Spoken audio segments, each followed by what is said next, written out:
श्री स्वामी समर्थ. नमस्कार सर्वांना. आज आहे पवित्र गुरुपौर्णिमा.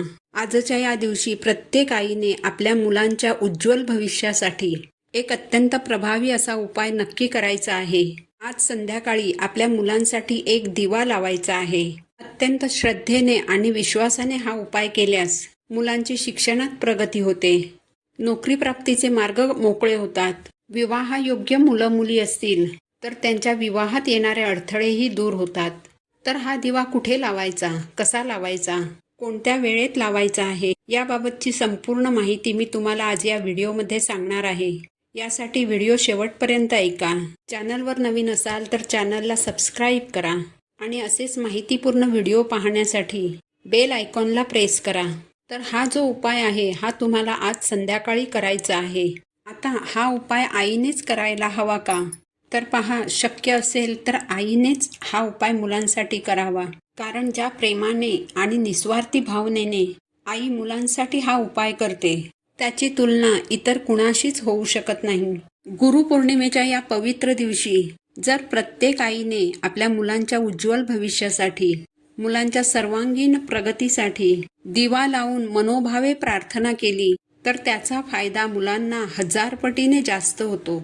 म्हणूनच प्रत्येक आई दरवर्षी अगदी श्रद्धेने आणि विश्वासाने हा उपाय करत असते.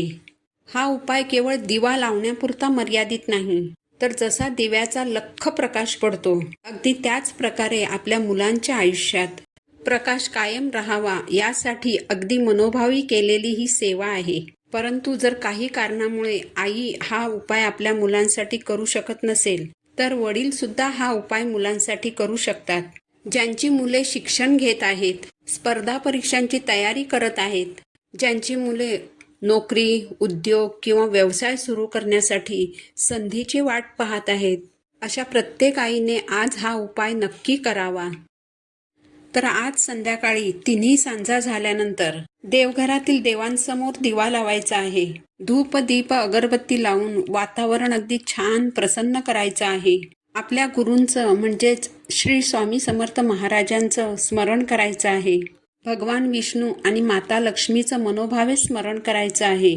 त्यानंतर आपल्याला या उपायाला सुरुवात करायची आहे. हा उपाय करण्यासाठी आपल्याला एक मातीची पणती लागणार आहे. शक्यतो मातीचीच पणती घ्या, कारण मातीचा दिवा हा पंचतत्वांपासून बनलेला असतो.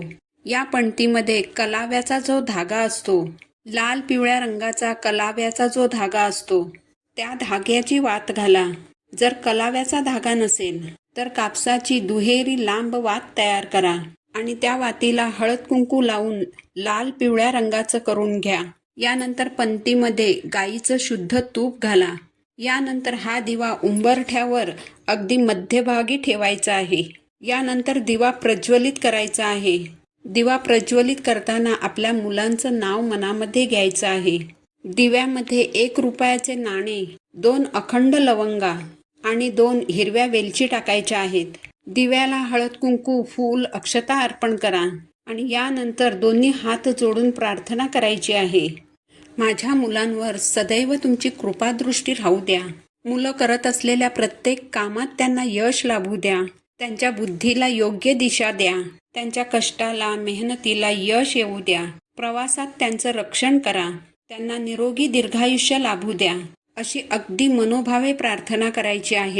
यानंतर हा दिवा तसाच तेवत राहू द्या. जोपर्यंत दिवा स्वतःहून शांत होत नाही तोपर्यंत हा दिवा तसाच तेवत राहू द्या.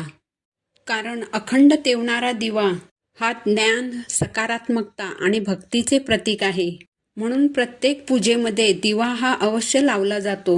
यानंतर तुम्हाला तुळशीची एक काडी घ्यायची आहे आणि तुळशीची 2 पानं घ्यायची आहेत आणि या दोन्ही वस्तू तुम्हाला एका लाल रंगाच्या कापडामध्ये बांधायच्या आहेत. त्याची पोटली तयार करून ही पोटली तुम्हाला तुमच्या मुख्य प्रवेशद्वारावरती लटकवायची आहे. कारण तुळस जी आहे तर ती संकट, विघ्न दूर करणारी मानली जाते. मुख्य प्रवेशद्वारावर अशी पोटली टांगल्याने आपल्या घरामध्ये कधीच नकारात्मक शक्ती किंवा वाईट शक्ती प्रवेश करत नाही. म्हणूनच उद्या संध्याकाळी आपल्याला तुळशीसमोर सुद्धा एक दिवा लावायचा आहे. तुळशीजवळ तेलाचा किंवा तुपाचा दिवा लावल्याने घरामध्ये सात्विक आणि सकारात्मक वातावरण कायम राहतं. तुळशीजवळ एक हळदीने छान असं स्वस्तिक काढून त्यावर हा दिवा तुम्हाला ठेवायचा आहे. दिव्याला हळद कुंकू अक्षता अर्पण करायच्या आणि यानंतर तुळशीला 11 प्रदक्षिणा घालायच्या आहेत. तुळशीची पूजा केल्याने माता लक्ष्मी आणि भगवान विष्णूंचे सुद्धा आशीर्वाद आपल्याला प्राप्त होतात. आज गुरुपौर्णिमेच्या दिवशी संध्याकाळी प्रत्येक आई वडिलांनी एक गोष्ट मात्र आवर्जून करायची आहे आणि ती म्हणजे आज तुम्ही तुमच्या मुलांना तुम्हाला ओवाळायला सांगा. तुमच्या मुलांना तुमच्या पायाशी नमस्कार करायला सांगा आणि तुम्ही त्यांना आशीर्वाद द्या. कारण प्रत्येक मुलाचा पहिला गुरु म्हणजे त्याचे आई वडील असतात. मुलांच्या जीवनावर पहिले योग्य संस्कार आणि चांगल्या मार्गाची शिकवण ही मुलांना आई वडिलांकडूनच मिळत असते. यामुळेच मुलं वडीलधाऱ्यांचा आदर करायला शिकतात. घरातील आणि समाजातील ज्येष्ठ व्यक्तींचा आणि गुरूंचा सन्मान करण्याची सुंदर भावना त्यांच्यामध्ये निर्माण होते. आज गुरुपौर्णिमेच्या दिवशी संध्याकाळी मुलांना आशीर्वाद देताना आपल्या मुलांचं नाव घ्या आणि श्री स्वामी समर्थांच्या चरणी एकच प्रार्थना करा की महाराज सदैव माझ्या मुलांच्या पाठीशी उभे राहा. त्यांना सन्मार्गाने चालण्याची बुद्धी द्या. आयुष्यभर सत्कर्म करण्याची प्रेरणा द्या. कोणत्याही संकटाच्या क्षणी खचून न जाता आयुष्यातील प्रत्येक अडचणीवर मात करून पुढे जाण्याचे सामर्थ्य त्यांना मिळू द्या.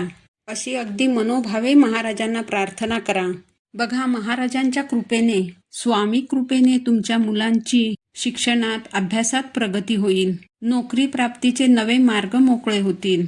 उद्योग व्यवसाय करणारी मुलं असतील तर त्यांना उद्योग व्यवसायात प्रगतीच्या नव्या संधी उपलब्ध होतील. तर ही अत्यंत महत्त्वाची माहिती मला तुमच्यापर्यंत पोहोचवायची होती. तर झालेली सेवा मी महाराजांच्या चरणी अर्पण करते. पुन्हा भेटू अशाच एका माहितीपूर्ण व्हिडिओसोबत. तोपर्यंत सर्वांना श्री स्वामी समर्थ.